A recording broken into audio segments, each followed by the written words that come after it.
Kamishna mkuu wa haki za binadamu wa Umoja wa Mataifa Volker Turk ametoa wito wa kufanyika kwa uchunguzi kuhusu mauaji na ukiukaji mwingine wa haki za binadamu uliofanyika katika muktadha wa uchaguzi wa Oktoba 29 nchini Tanzania. Wito huo unakuja huku kukiwa na taarifa kwamba miili ya baadhi ya waathiriwa huenda ilichukuliwa na maafisa wa usalama na kupelekwa katika maeneo yasiyojulikana, hali inayosababisha familia nyingi kushindwa kuwapumzisha wapendwa wao kwa heshima. Taarifa zilizokusanywa na ofisi ya haki za binadamu ya Umoja wa Mataifa kutoka vyanzo mbalimbali nchini Tanzania zinaonyesha kuwa mamia ya waandamanaji na raia wengine waliuawa, huku idadi isiyojulikana ya watu wakijeruhiwa au kutiwa mbaroni. Umoja wa Mataifa hata hivyo umesema haujaweza kuthibitisha kwa uhuru idadi ya vifo kutokana na hali tete ya usalama na kuzimwa kwa mtandao wa interneti kulikofuata baada ya upigaji kura. Nikinukuu, taarifa za familia zinazohangaika kutafuta wapendwa wao kila mahali, kutembelea kituo kimoja cha polisi baada ya kingine na hospitali moja baada ya nyingine, ni za kusikitisha sana.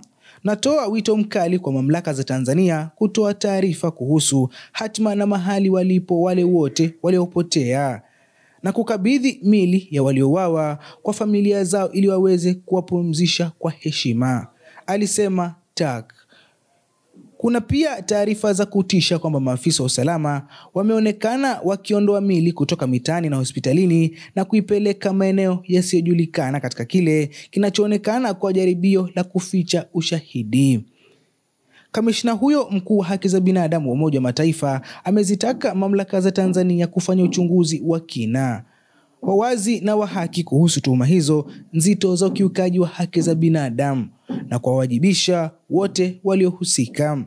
Aidha, amerejelea wito wake wa kuachiliwa bila masharti kwa viongozi wote wa upinzani waliokamatwa kabla ya uchaguzi mkuu, wakiwemo kiongozi wa chama cha upinzani Chadema Tundu Lissu pamoja na watu wengine wote waliokamatwa kiholela tangu siku ya uchaguzi. Baadhi ya waliokamatwa ni pamoja na Nifa, mfanyabiashara wa mtandaoni. Inaripotiwa kwamba zaidi ya watu 150 wamekamatwa tangu upigaji kura, huku msingi wa sheria wa kukamatwa kwao ukiwa haueleweki. Wengine wao wakiwemo vijana wamefunguliwa mashtaka ya uhaini.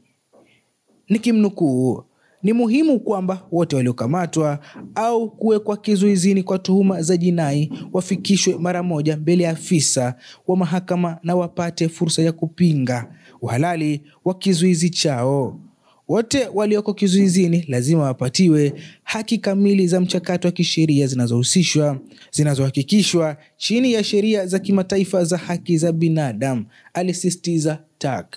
Hii ndio taarifa ya Umoja wa Mataifa ambapo kamishna mkuu Volker Turk ameweza kutoa wito kwa serikali ya Tanzania kuweza kuachilia ama kuweza kufanya uchunguzi wa kina kuhusu mauaji na ukiukaji wa haki za binadamu ambao ulifanyika tarehe 29 Oktoba, ambao wenyewe wanasema ni katika muktadha huo ambapo wafanye uchunguzi kuhusu mauaji na ukiukaji wa haki za binadamu. Na hii ni kutokana na idadi kubwa ambayo inadaiwa ya vijana kwamba waliuawa kwenye maandamano yaliyofanyika tarehe 29 Oktoba. Sasa kamishna huu wa Umoja wa Mataifa Volker Turk anasema serikali ya Tanzania inafaa kufanya uchunguzi wa kina na kuwajibisha wale wote waliofanya